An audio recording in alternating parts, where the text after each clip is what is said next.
No. Actually, it started off in my mind as being sort of a cult movie because everybody was aware of the fan base for the book, but we all thought it was rather small, like exclusive. And Catherine Hardwicke, the director, is typically sort of an indie filmmaker, aside from her last few movies. And it's also a very quaint story. I mean, it is a fantasy, and there are some effects and stunts and stuff, but it's very character-driven. So it's not what you would think would be very commercial, especially in America. So, so no, we did not expect this. Yeah, of course. I kind of take credit for casting him. Yeah, he's a very hard worker. We were all very focused and intense when it came to the job. So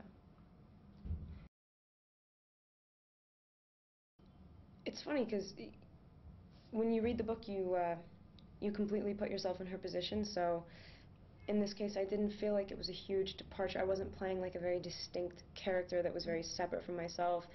In order for the story to be effective, you need to be entirely open and honest and just responsive, just in the place that you're at, considering it's such a sort of otherworldly tale.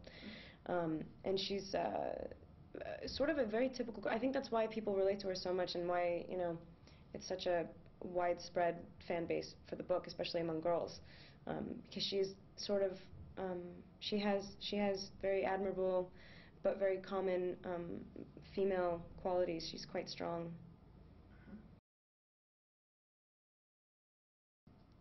Well, I mean, it's just sort of the next step.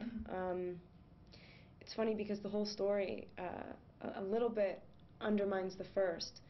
Edward leaves her for her own good, and to watch Bella without Edward is going to be interesting. That it will be, to see her with anybody else, it doesn't really make sense. So Jacob's going to have to level up. Yeah.